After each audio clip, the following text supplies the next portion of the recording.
कृपावंत किती दीन बहु आवडती, त्यांचा भारवाही माथा करी योगक्षेम चिंता. सेवेकरिता निवडलेला भंग संत श्रेष्ठ जगद्गुरु श्री तुकोबार आहे. ज्या श्री तुकोबारांच्या भंगवाणीला वारकरी संप्रदायाच्या दृष्टीने किंबहुना वारकरी संप्रदायाच्या विचाराने सूर्याची प्रखरता, चंद्राची शीतलता, अग्नीची दिव्यता, वेद मंत्राची पवित्रता, गंगेची सुचिता, आईची वात्सल्यता अशी उपमा दिलेली आहे. असे देवमान्य संत, संतमान्य संत, जगतमान्य संत, संत सम्राट भगवान परमात्म्याच्या कृपेचं महिमान गाणारा अभंग सेवेकरिता निवडलेला आहे. संकल्पित वेळेत या अभंगाचा काहीसा भाव, काहीसं चिंतन आपल्या समोर मांडण्याचा प्रयत्न या ठिकाणी आपल्याला सगळ्यांना करायचा आहे. आपल्या या कांबी गावामध्ये आज कशानिमित्त सेवा आहे मला असं वाटतं त्या संदर्भामध्ये सगळ्यांना श्रुत आहे, माहिती आहे. तब्बल 36 वर्ष विविध सहकारी सोसायटीचं चेअरमन पद ज्यांनी या कांबी गावामध्ये भूषवलं. 3-3.5 लाख रुपयाचं भांडवल असणाऱ्या विविध सहकारी सोसायटीला जवळजवळ 16 ते 17 कोटी रुपयाच्या कारभारापर्यंत पोहोचवलं.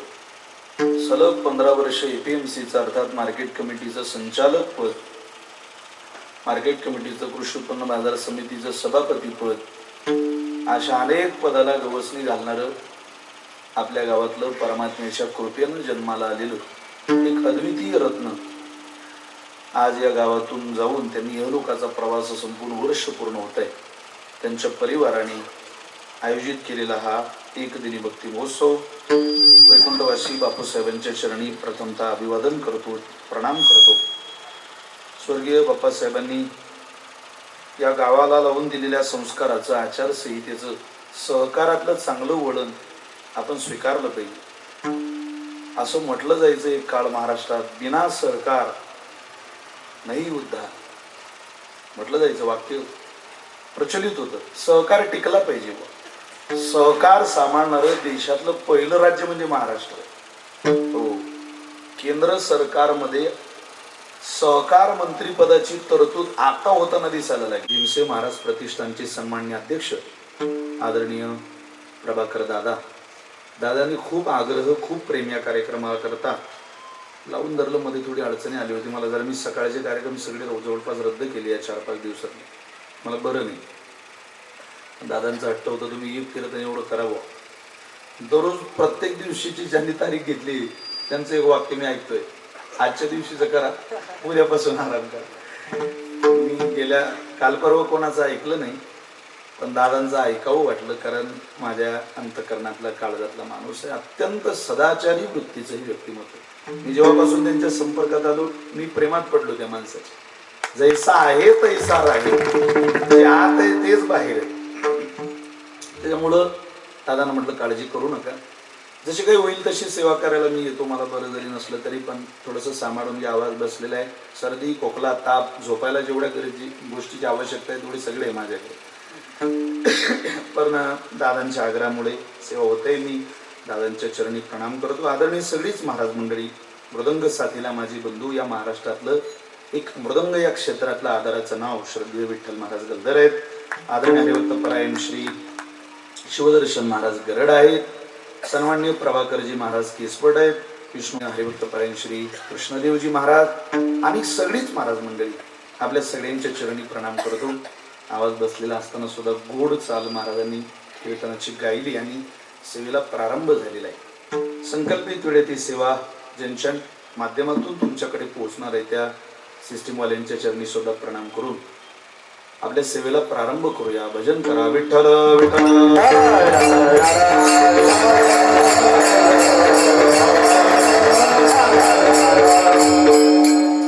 कृपावंत किती दीन बहु आवडती, त्यांचा भारवाही माथा करी योगक्षेम चिंता.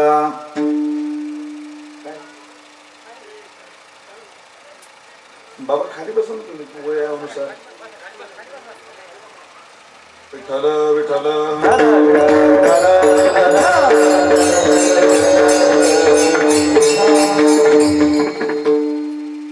याही वयात उभं राहायची इच्छा होती बाबांची.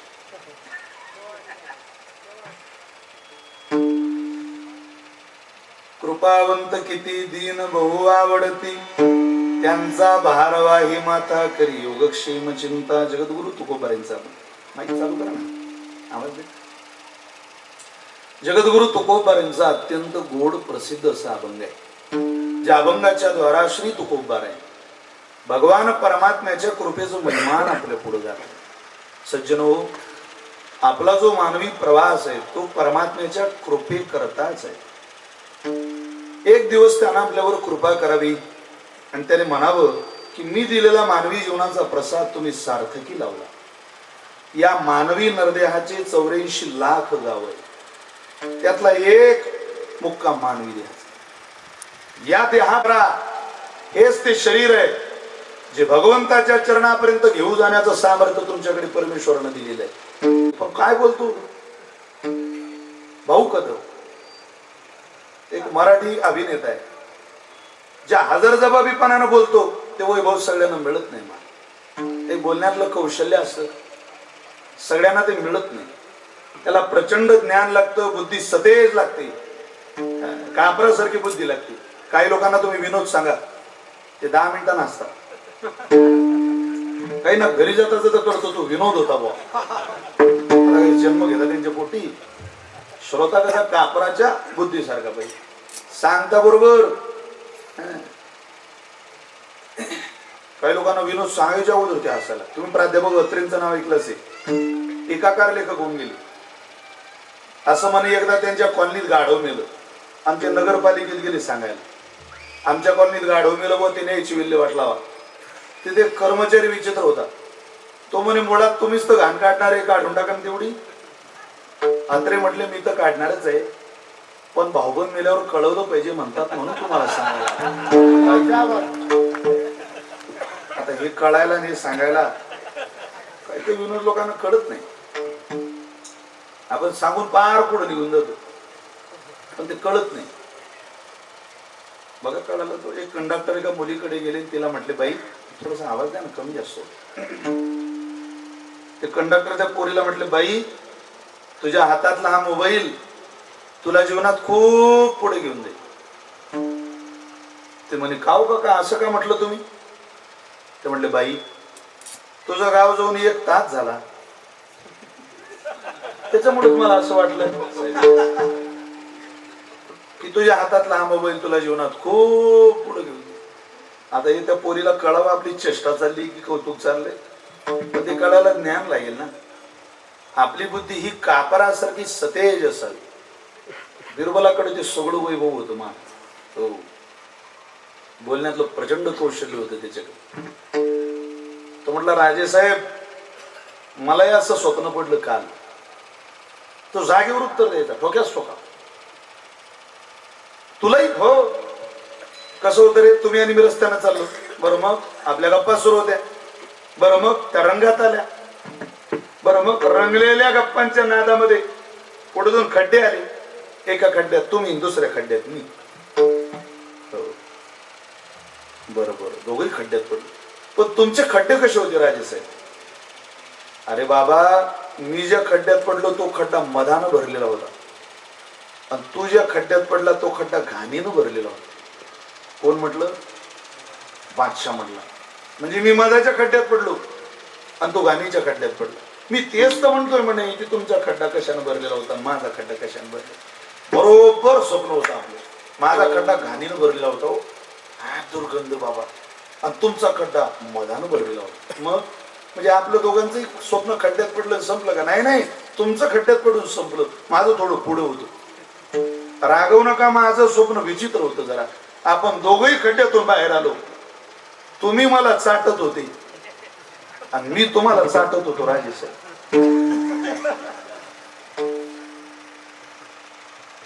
तुम्ही कोणत्या खड्ड्यात आहात याला किंमत नाही कांबीकर, तुम्ही चाटता का याला महत्व आहे. खड्ड्यात तर प्रत्येकच घरातल्या तरुण पोरीनं टीव्ही पाहावी की नाही हा प्रश्न आहे सध्याच्या काळात. काय करणार, भाषेला दर्जा राहिलेला नाही. राजकारणातल्या लोकांनी गाथा ज्ञानेश्वरी वाचा, निदान एखादी ओवी जरी आपल्या जीवनात उतरली तरी भलं होईल. काय यश अपयश यायचं ते येईल, पण आपण आपली वाणी कधी ढळू देऊ नये. आपल्या वाणीमुळे एखाद्याचं अंतःकरण दुखेल वेची ते वचन तुकोबारे म्हणतात. जेणे राहे समाधान. कोणाच्या अंतःकरणाला जर आपल्या वाणीने ठेस पोहोचत असेल तर काय उपयोग आहे आपल्या वाणीचा? आपण उभे राहिलो की कायम लोकांची निंदाच करतो, समाजाचा द्वेषच करतो, तिरस्कारानेच त्यांना टाकूनच बोलतो. काय उपयोग काय त्या पदाचा? काय उपयोग काय त्या सत्तेचा? काय करता त्याला? जिथं आहात तिथं वाचेचा एक वेगळा दर्जा. बोलो ऐसे बोले जेने बोले विठ्ठल डोले. नामदेव यांचं चरित्र जर वाचलं तर सुंबाचा करदोडा, रक्त्याची लंगोटी. सुंब म्हणजे नारळाची दोरी. ज्या नामदेव यांच्या कमरेला नारळाच्या दोरीचा करदोडा आहे, ज्या नामदेव यांच्या कमरेला रक्त्याचं लंगोट आहे कांबीकर, इतकी प्रपंचातली गरिबी होती. पण कीर्तन करायला लागले की जगाचा मालक वाणीवर नाचत होता. ही बोलण्यातली श्रीमंती होती. देव धोतर फिटेपर्यंत नाचत होता. बोलण्यातलीच ताकद होती, दुसरं काय होतं? काही काही लोकांनी बोलण्याने जग जिंकलंय. जग फक्त वाणी चांगली ठेवा, बाकी काही नको. दोन शब्द सुद्धा गोड बोलत नाही माणसं. दोन शब्द बोलण्यातही भाव वेगळा असतो बोलण्याचा. 2 तासाकरता येणाऱ्या कीर्तनकाराचं गायकाशी जमत नसेल, वादकाशी जमत नसेल, श्रोत्याशी जमत नसेल, सिस्टीमवाल्याशी जमत नसेल, काही साध्य काय करणार आहे आपण या 2 तासात? असं म्हणतात आपले पूर्वज, आदल्या दिवशी कीर्तनाला निघायचे, संध्याकाळी पोचायचे, मुक्काम करायचे, दुसऱ्या दिवशीचा काकळा घ्यायची, हरिपाठ घ्यायची, कीर्तन करायचे, रात्री जागराला तास 1.5 तास बसायचे, आणि दुसऱ्या दिवशीचा काकळा करून भोजन करून त्या गावातून निघायचे. काय समन्वय असेल त्या काळातल्या श्रोत्याचा, वक्त्याचा. एक नातं जोडलं जायचं. आपला संबंध आता मला जर या पारनेरे पाटील परिवाराने या बाप्पासाहेबांच्या घरी बोलावलं असेल तर माझं एक नातं त्या परिवाराशी जोडलं जाईल. या भीमसेन प्रतिष्ठानशी त्यांचं एक नातं जोडलं जावं. अहो, काही लोकांचा संबंध राहिलेला नाही संप्रदायाशी. तुम्ही अशी बरीच माणसं पाहिजे ना, ज्ञानोबा तुकोबा माहिती नाही महाराज, गाता नाहीये त्यांच्या घरात, वचन नाहीये संतांची त्यांच्या मुखात. काही लोकांच्या घरी कीर्तनाला जायची वेळ येते. काय काळ आला की ज्यांच्या वाणीत कसलाही गोडवा नाही, काही तपाची भूमी नाही, काही आदर नाही त्या घरात. त्या सगळ्या गोष्टी जिथं असतील तिथे एक वेगळं समाधान आहे. निदान वाणीचं तरी गोडवा असावं माणसाकडे. माझी कीर्तनात बसलेल्या लोकांना प्रार्थना आहे, तुम्ही परमेश्वराकडे जाताना दुसरं काहीच मागू नका. मोठं व्हायचं पहिलं सूत्र मागा. आमच्याकडून आयुष्यात कोणाला बरं वाटेल असं नाही जरी बोललं गेलं तरी कोणी दुखावेल असे शब्द आमच्या मुखात येऊ देऊ नको. तुम्ही शांत राहायला शिका. पा माणसं कशी जवळ, आपलं तोंड माणसं रिकामी पाठवत. इतकी फाटक्या तोंडाची माणसं ही जगात. म्हणजे 2 जण बोलत असले तरी तिसरा जातो. एका ठिकाणी तर भांडण चालू. एक म्हटलं मी तुझे 32 दात पाडून टाकेल, समोरचा म्हणे तू 32, अरे मी तुझे 64 दात पाडून टाकेल. तिथे तिसरा गेला तो म्हणते का हो, हे म्हणता 32 मान्य, पण तुम्ही म्हणता 64 दात तर 32च आहे. तो म्हणे तू ये धरले त्याच्यात, मला माहित होतं तू येशील. म्हणजे विश्वास आहे लोकांना की हा येणारच बुवा, बोलल्याशिवाय याचं समाधान होणारच नाही.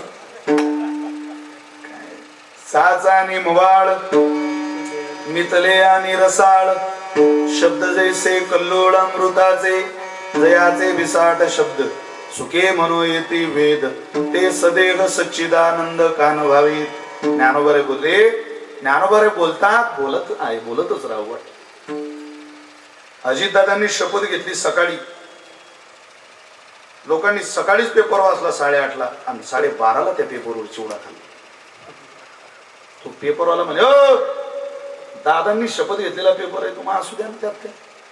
बातमी वाचली, पेपराची त्या कागदाची किंमत संपली.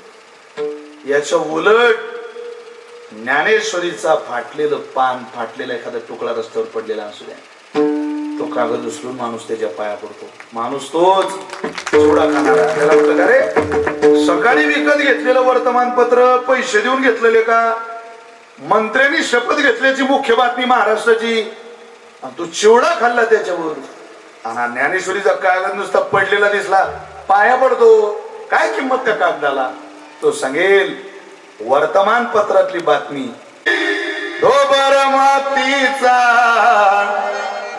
दिस फिरन कितीही चाले कीर्तन रातीचा हो लाखो रुपयाची राशी हो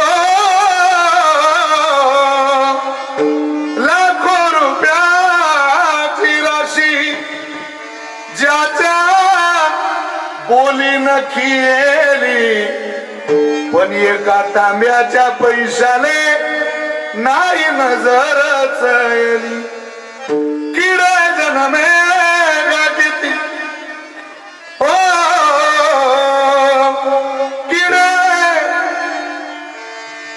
किडे वाहत होते गुडे घेतलं असे वाहत वाहत वाहत वाहत वरती यायचे लोक म्हणायचे बाबा अहो किडे व्हायला लागले किडे जन्मे किती कोण मोजते त्या गेले हिरा साच व्हावा गा पुन्हा वराडी मायले माझ्या गाडगे बाबाच मोठेपण सांगू काय आम्हा वराडी लोकाची तीच होती बापा माय आम्हा वराडी लोकाची तीच होती बापा माय कर्मयोगी गाडी जगण्यातलं कर्तृत्व इतकं महान झालं वाणीचा प्रभाव पडला मला बाप्पासाहेबांसारखी कुचित माणसं असतात वाणीचा प्रभाव असतो सोसायटीला बाप्पासाहेबांचं नाव देणं हे पुस्तकात वाचायला मिळेल तुम्हाला 5-50 वर्षांनी असं होणार नाही गावातलीच माणसं गावात विरोध करतात वकील साहेबाच्या वडिलाचं नाव देतो मग माझ्या बापाचं काय द्यायला अडचण आहे सहज असं घडत नाही कुठं हे कर्तृत्व सिद्ध आहे माणसाचं त्या महात्म्याचं मुलांच्या आयुष्यात खूप चांगली संधी आहे की अशा महात्म्याची देव स्वरूप महात्म्याची पोरं म्हणून या पारनेरे परिवारात जन्म घेण्याचं भाग्य मिळालं आनंद आहे पोरांच्या जीवनात काय कर्तृत्ववान महात्मा ठरवलं तरी इतका वेळ गावाला कोणी देऊ शकत नाही आज असं कुठं होतं इथं बाप ज्यानं जन्माला घातलं त्याचं नाव पूर्व बंगल्याला देत नाही गावाने विविध सहकारी सोसायटीला नाव देणं जगावेगळी गोष्ट आहे नाही होत त्याला नीतिमत्ता लागते आचार लागतो जीवनातला काही काही कॉन्ट्रॅक्टरांना विचार का हो 5 वर्ष झाले नाही अजून रोड खराब झाला कॉन्ट्रॅक्टर साहेब 5च वर्ष झाले तुम्ही रोड नीट बनवला नाही अहो रोड नीटच बनवला पण माफ करा सिमेंट खराब निघाला कॉन्ट्रॅक्टर साहेब 5 वर्षात रोड पुन्हा बनवावा लागतो सिमेंट खराब निघालं 392 वर्ष झाले माझ्या राजाच्या किल्ल्याला या महाराष्ट्रात अजून दगड घसरला नाही हो दगड अरे बुरुज घसरला नाही 400 वर्ष किल्ले धकधकता इतिहास तुमच्या माझ्या लेकरांच्या समोर मांडताय कॉन्ट्रॅक्टर साहेब रोड चांगला बनायला नुसतं सिमेंटच चांगलं लागत नाही नीतिमत्ता लागते सिमेंटला काय आग लावता तुम्हाला किती राहावे याचा विचार आधी केला नसता तुम्ही तर चांगला झाला असता रोड पण आचार लागतो जगायला खरं बोललं तर जमत सत्य आईला राग येतो महाराज खरं बोललं पण कोणाला राग आला त्याचं काय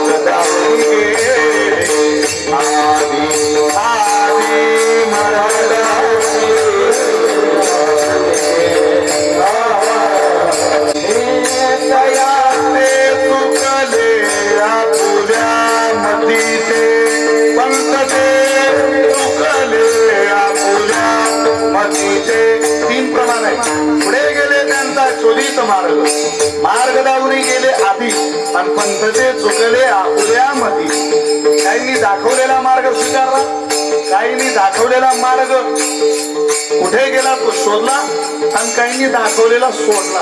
अशा 3 भावांचे अभंग आहे. 3 भावांची 3 प्रमाणे. ज्यांनी संतांचं ऐकलं त्यांचं कल्याण झालं. म्हणजे संतांनी दाखवलेल्या वाटेला स्पर्श करू शकले नाही. त्यांनी काय केलं? पंथ ते चुकले आपल्या मतीचे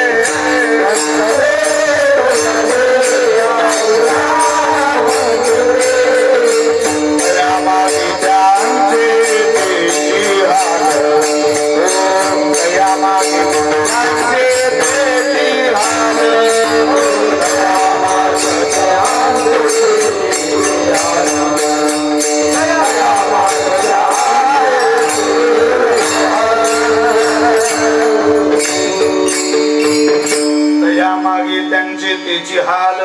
अरे बाबा किती हाल झाले लोकांचे. पा किती हाल की त्यांचे हाल पाहावत नव्हते आपल्याकडून. अरे राम राम राम राम. आता यलोक बरा वाटतो महाराज.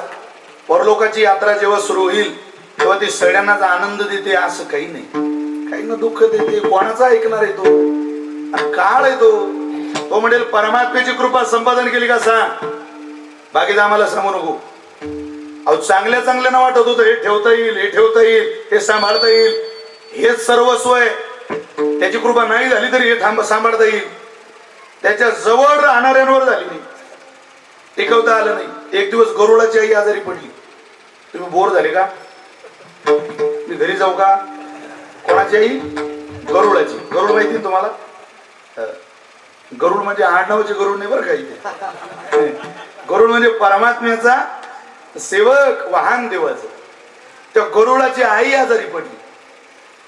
गरुडानं सुट्टी घेतली 4-5 दिवस. माझ्या आईची तब्येत खराब आहे म्हणे, व मला जरा तिच्याकडे लक्ष द्यावं. बरोबर. पण तब्येत बरी झाल्यावर गरुड पुन्हा जॉईन झाली. ड्युटी.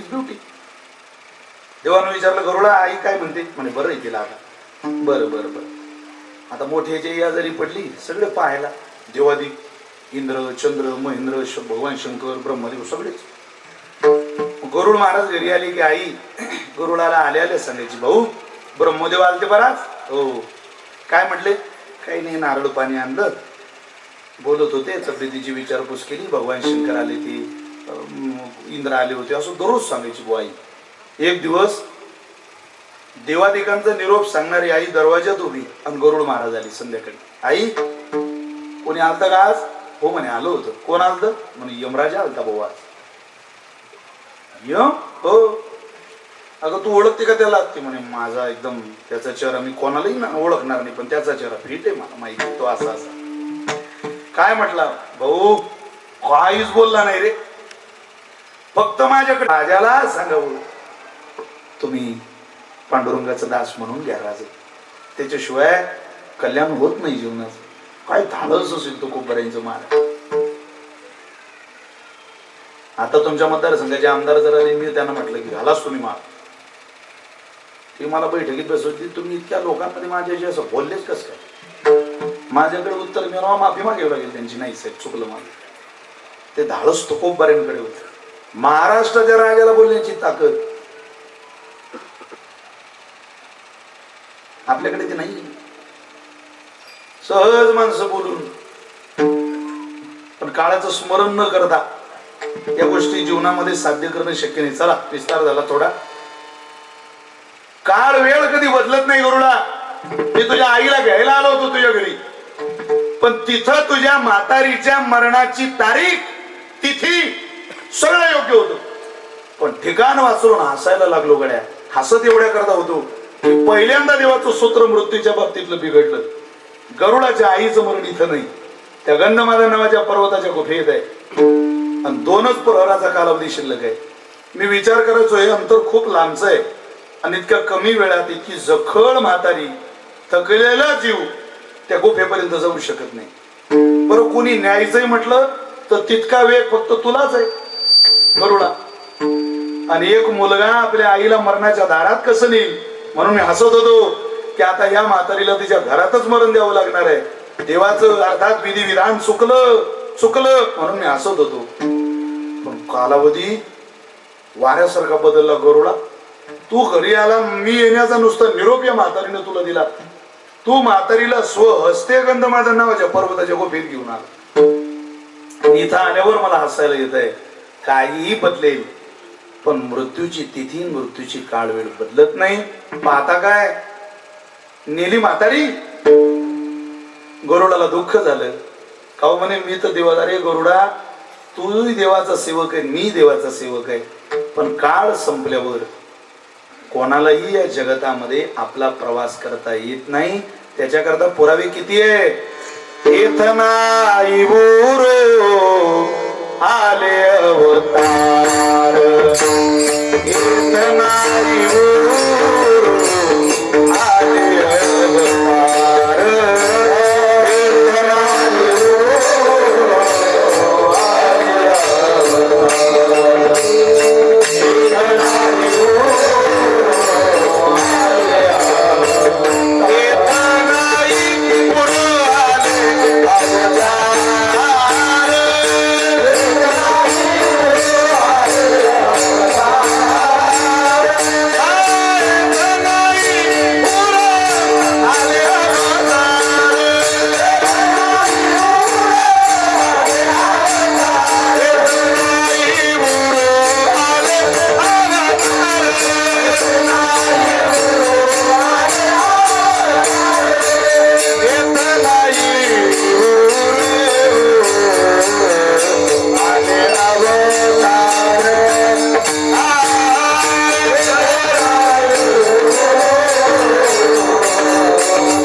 आता कृपेशिवाय काही पर्याय नाही. बरोबर. मग कृपा होईल का त्याची? निश्चित होईल. त्याच्या इतकी कृपा करणारं सामर्थ्य जगामध्ये दुसरं जन्माला आलं नाही. पण कोणावर कृपा करेल तो? तुकोबारे म्हटले दीन बहु आवडती. हे सगळं पाहिल्यावर, मृत्यूचं दर्शन झाल्यावर, बाप्पासाहेबांसारख्या चांगल्या माणसाला आपलं जीवन संपवावं लागलं, इतका काळ निष्ठुर असेल तर आता आपण ठरवायचं नाही, त्याची कृपा आपल्यावरही संपादन झाली पाहिजे आणि प्रवास थांबला पाहिजे. पण थांबताना नेमकी कृपा संपादन करण्याकरता अपेक्षित गरजा काय? दीन बहु आवडती. त्याला दीन आवडतात. दीन एक प्रपंचातला दिन वेगळा आणि परमार्थातला दिन वेगळा. आपण सगळे दीनच आहे प्रपंचामध्ये. प्रपंचात दीनच व्हावं लागतं माणसाला, गरीबच बनावं लागतं. तुम्ही किती श्रीमंत असा, प्रपंच गरिबीत करावं लागतं. कशी झाली भाजी तरी म्हणावं लागतं छान भाजी झाली ग, ही भाजी तूच बनवावी. आणि म्हटलंही पाहिजे, काय हरकत आहे म्हणायला, छान भाजी बनवली, ही भाजी तूच. अगं ही भाजी तर हॉटेलला खाऊन तूच बनवली. मी एका कीर्तनात सांगितलं, भाजीचं कौतुक करा, गोड बोला प्रपंचात. एक माणूस घरी गेला त्यानं रात्री कौतुक केलं, बाई काय भाजी बनवली म्हणे तू, वा वा वा वा, याला म्हणता भाजी. मी माझे 5-10 मित्रच घेऊन येतो ही भाजी खायला, ही भाजी तर तूच बनवावी. ते बाई म्हणे दररोज मी भाजी बनवते, कधीच चांगली झाली म्हटलं नाही. आणि आजच्याच दिवस शेजारणीच्या घरची भाजी आणली तर एवढी चांगली झाली तुम्हाला. तर भाजी चांगली झाली हे खरं आहे, पण कोण्या दिवशी बनवली आपल्या घरची तो दिवस काळ तपासून म्हणाव ना, भाजी चांगली झाली. प्रपंच हा गरिबीतच करावा लागतो. माणूस जात असो का स्त्री जात असो, पुरुष जातीला स्त्री जातीला प्रपंच गरिबीतच करावा लागतो. किती गरीब, सगळं सोडावं लागतं. परमात्म्याने गोकुळामध्ये शस्त्र हातात घेतल्याची पुरावे सापडत. प्रपंच बासरीने जिंकला त्याने. रास क्रीडा जिंकली पण बासरीने. गोपिका जिंकल्या, गोपाळ जिंकले पण त्याच्या मधुर स्वरांनी. प्रपंच गरिबीत, नम्रतेत, शालीनतेत, विनयात जोपासावा लागतो. मग परमार्थही तसाच. तुम्हाला परमार्थातील गरीब बनवलं लागेल. किती गरज सांभाळ करतो. दीन या पदामध्ये एखादा राक्षस जरी बसला तरी तो त्याचा सांभाळ करतो. परमात्म्याचा अवतार झाल्यानंतर परमात्म्याकडे जाणारी पोताना नावाची राक्षसी ती विषाची स्तनपाने मारू आली. विषय घेऊन या निज असताना पोतना घेऊ आली प्राणा ती कृष्ण संगे जाना तर एक क्षणी उद्धरती. नाथ महाराज भागवतात बोलतात हा विष भरून आली विष. पण पोतना विष भरून देवाला मारायला आल्यावरही परमात्म्याने तिच्यावर कृपा केली. का केली त्याचा इतिहास जो सांगितला जातो. म्हणजे ती पोतना राजा बलीची मुलगी होती रत्नमाला. ज्या वेळेला परमात्मा वामन रूपात तिनं पाहिला त्यावेळेला तिनं वामन रूपातला परमात्मा पाहून मनात इच्छा केली असं बालक जर देवानं मला दिलं तर मी त्याला माझ्या मांडीवर घेईन आणि स्तनपान करवे. रत्नमाला परमात्मा म्हटले रत्नमाले तुला जर मला दूध पाजायची इच्छा असेल तर मी येईलही दूध प्यायला. पण ते आता या अवतारात शक्य नाही. जर तुझी इच्छा असेल तर मी ती पूर्ण करू शकत नाही. सायुज्यता नावाची मुक्ती पोतने सारख्या राक्षसीला प्रदान केली. तुकोबरे म्हटले दीन झालेल्या पोतनेवर जर मातृत्वाची कृपा करत असेल तर कृपावंत किती.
कृपावंत किती दीन बहु आवडती.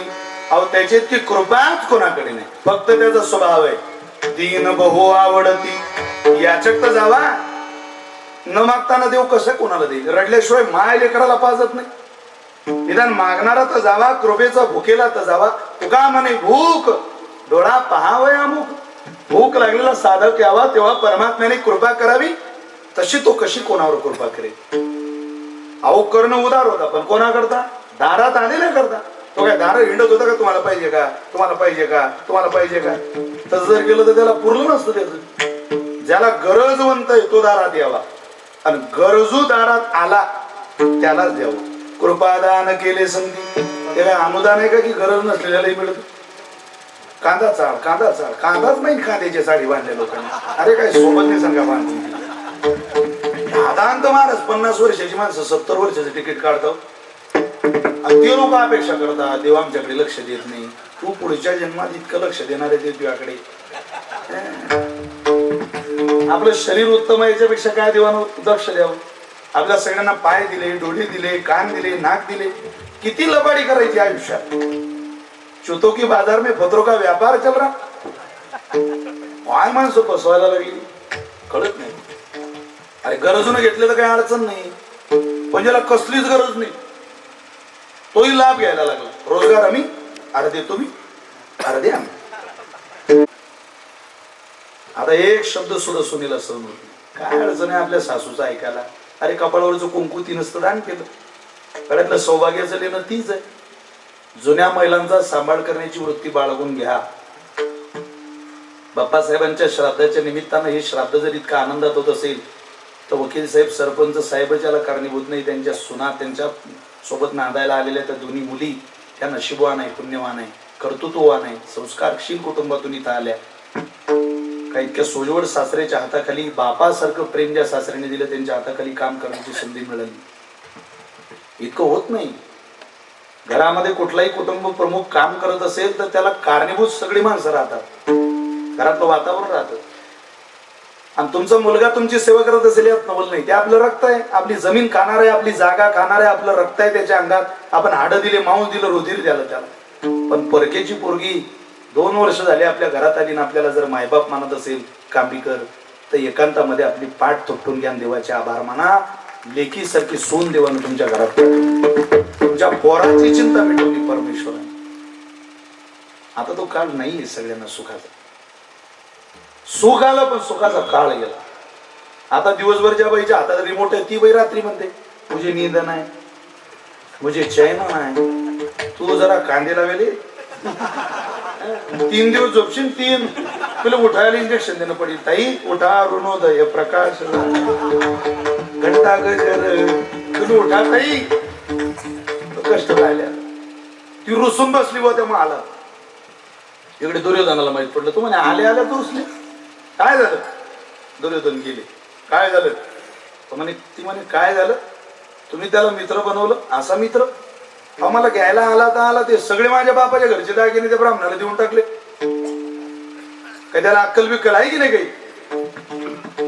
हे उदाहरण तुमच्या डोळ्यासमोर घ्या.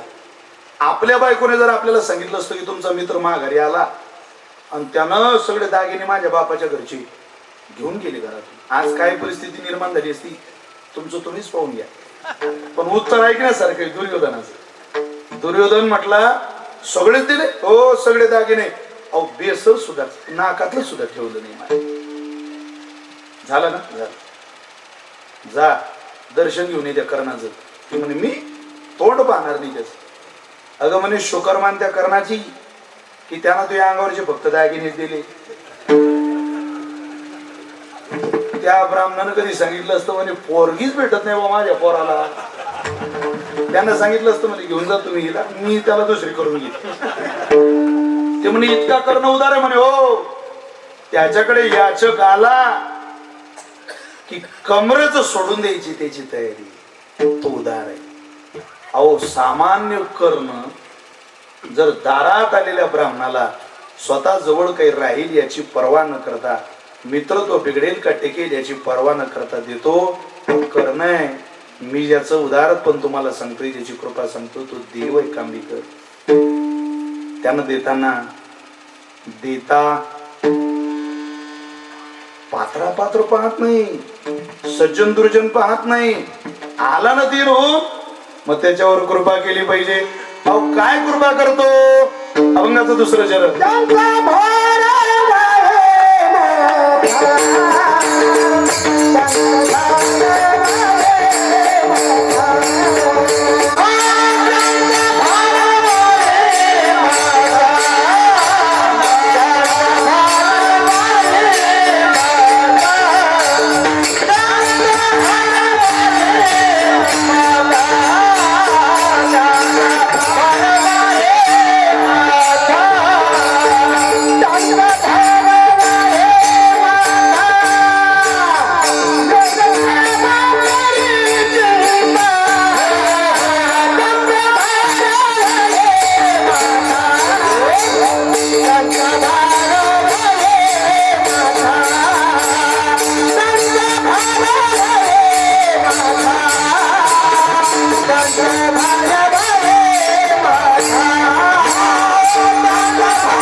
गेल्या नाही.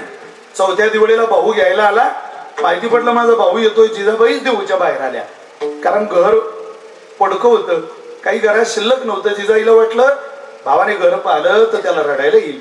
आपण कोण्या घरात राहतो, बहु दिवसाचे जीर्ण मोडके घर कर करावाज ते भार, बहु दिवसाच्या जुन्या मुलांच्या भिवती कर करे उंदीर करती, ते कन शोधाया फिरती मग अंती निराश होती, मग सोडून ते जाती त्या सदनाला. ज्याच्या घराकडे उंदीर पाहत नाही ते घर आपलंय.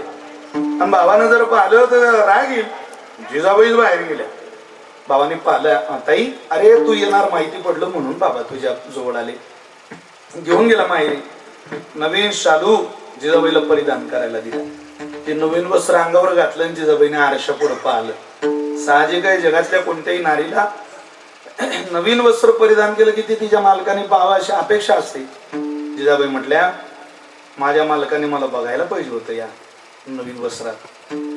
पोवाळणार आलं. जिजाबाई म्हटल्या, दादा चल आता मला घेऊन जातो. कुठं? अरे माझ्या सासरी. बाई आताच तर आली, अजून भाऊबीजही झाली नाही. काय आले तिकडे जाते? काय तिथं? मी माहिती घेतली, बाई तुमच्या घरात अन्नधान्य सुद्धा शिल्लक नाही. इथं राहा. अगं 200 गडी आहे माझ्या घरी काम करायला. तुला इथली वस्तू उचलायचं काम पडणार नाही. सगळ्या 200 नोकर तुझी सेवा करतील, काम करतील. जिजाबाई म्हणे, दादा 200 गडी आहे तुझ्या घरी? हो. का रे दादा? 200 नोकर ज्या मालकाच्या घरी आहे, ज्या माझ्या दादाच्या घरी आहे, त्याच्या पायात जर काटा मोडला तर तो काटा कोण काढते रे? बाई नोकर काय काटा काढायला असतात का? अगं मीच काढतो. 200 गड्यांचा मालक तू आणि पायात काटा मोडला तर हाताने काढतो. काय आगला उतरे त्या श्रीमंतीला? अरे आमच्या घरादारात अन्नधान्य नसेल. माझ्या लग्नात माझी बहीण आली होती माझ्यासोबत. आमच्याकडे अशी पद्धत आहे, नवरदेवासोबत त्याच्या 3 बहिणी 4 बहिणी किती महिला आहेत, त्यांना साडी नेसून एक दिवा किंवा एखादं चांगलं भांड, तांब्या पितळाचं वगैरे चांगलं भांड नवरदेवासोबतच्या महिलेला देतात. आमच्याकडे पद्धत. तुमच्याकडे काही असंच असेल, वेगळं असेल. आमची बहीण आली, माझं लग्न लागलं. लग्न लागल्यावर तो सन्मानाचा कार्यक्रम महिलांचा आमच्या सासूने सुरू केला. एक भांड दिलं आणि आमच्या बहिणीला साडी नेसून दिली माझ्या सासूने. ती साडी नेसून माझी बहीण घरी आली. मला ओवाळ्याला आत्या, मावशी, काकी सगळ्या झाल्या होत्या. मी उभा दारात. आमची आई, आमची आत्या, आमची मावशी सगळे आलेले. मी उभा, आमचं कूलर उभं. माझ्या उजव्या हाताला माझी बहीण उभी होती माझ्याकडे. ते ओवाळणं सुरू व्हायच्या अगोदर आमच्या आईनं आमच्या बहिणीकडे पाहिलं. आमची आई म्हणे, सुषमा साडी? ती म्हणे, दादाच्या सासूनी तिकडे नेसून दिली. आमची बहीण म्हणे, अगं नेसणारीला लाज नाही, नेसवणारीला लाज नाही. आमच्या आई म्हणे, सोड साडी ती, तू एकुलती एक पोरगी. 5,000 रुपयाची साडी इकडून नेसून गेली आणि तिकडून 100 रुपयाची साडी नेसून आली. सोड साडी ती.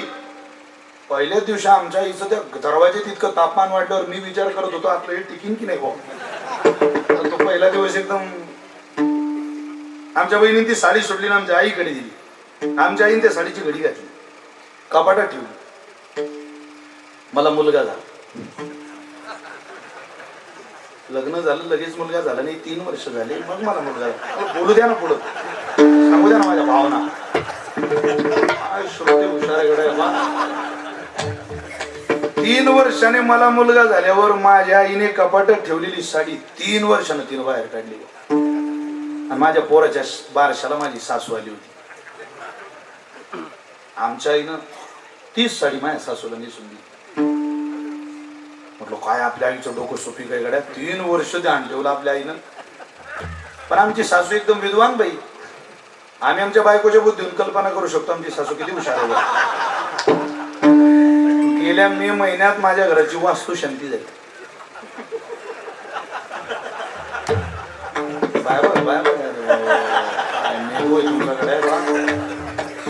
आमच्या सासूचा तुमचा काही कॉन्टॅक्ट नाही ना बाबा, द्या सगळं सांगून तिकडे. अहो येताना आमची सासू साडी घेऊनच आली. तीच साडी माझ्या आईला नेसून दिली वास्तू शांतीला. आता ती साडी आमच्या घरी आहे. आता पुढचा कार्यक्रम कोण करेल? पण पुढचा कार्यक्रम येईपर्यंत साडी घरी. कार्यक्रम आल्याशिवाय ती काही हलणार नाही. पण मला विश्वास आहे आमच्या आई तिच्या मेंदूचा पुरेपूर वापर करणार आहे. साहेब कोण नेसतं त्या साड्या? विनोदाचा भाग आहे, पण कोण नेसतो? कपडे नेतात लोक, नेसत नाही. श्वाल देतात माणसं सत्काराला. काय कामाला येतात ते श्वाल? मग देऊ काय महाराज तुम्हाला असं कोण म्हणतंय? सीएम साहेब म्हणते. म्हटलं साहेब मी मागेल ते द्याल का तुम्ही? अहो मागा महाराज तुम्ही. म्हटलं साहेब मला असं वाटतं तुम्ही राजीनामा द्या. आणि तुमच्या जागेवर माझा नाव घाला, तुम्ही बाजूला व्हा, मला मुख्यमंत्री करा. करतील गाव? त्याचं उत्तर का करणार नाही तुकोबारे गाठीमध्ये देतात. तुका म्हणे बडी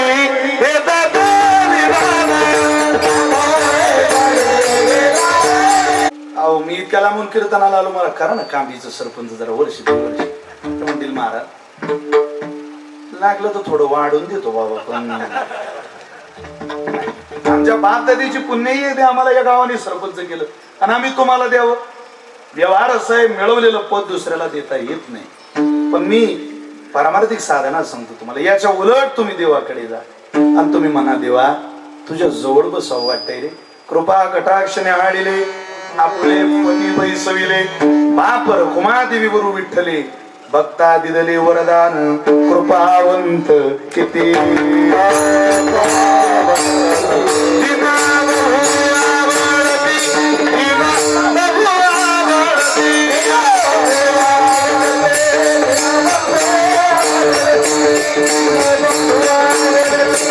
उपेक्षा केली असं काना ऐकायला आला नाही.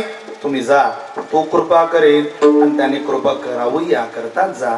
कसं जा, त्याचे अनेक सूत्र या अभंगामध्ये, अनेक पैलू या अभंगामध्ये मांडलेले आहेत. आपण सगळ्यांनी त्याच्या दरबारात जावं आणि कृपा संपादन करून घ्यावी.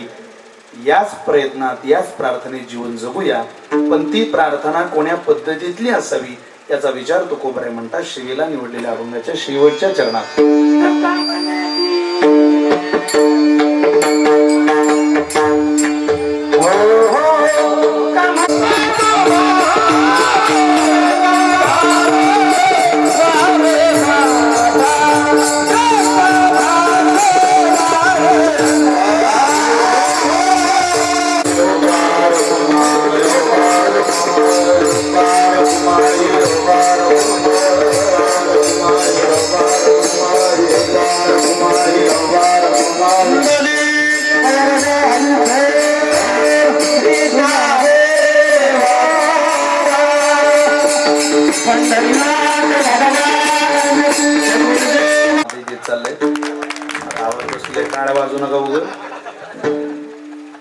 तोच म्हणून माझा मुंगळा झालाय, बाकी काही नाही. सकाळ संध्याकाळ तेच म्हणावं लागतंय मला.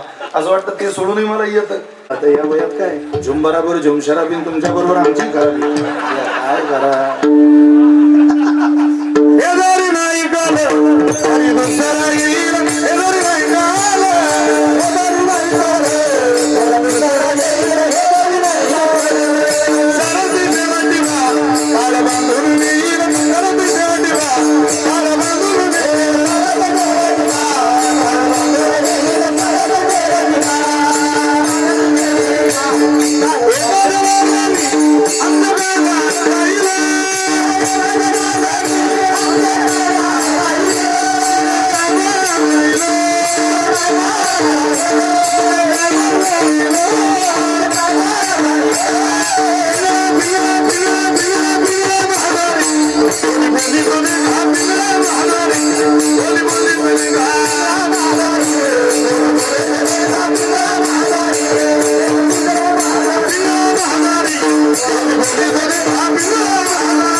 हे सगळं दररोज आहे. सकाळना दंडवत प्रणाम आपल्या सगळ्यांच्या चरणी कृतज्ञता समर्पित करतो. आदरणीय वकील साहेब, त्यांचे बंधू सरपंच साहेब, बाप्पासाहेबांच्या वर्षपूर्ती निमित्त तुम्ही सगळे राजकीय सामाजिक शैक्षणिक क्षेत्रातली मंडळी आली. मला या गोष्टीची जाणीव आहे की या तालुक्यातला सन्मानजनक परिवार इथं कीर्तनाला बसलेला आहे.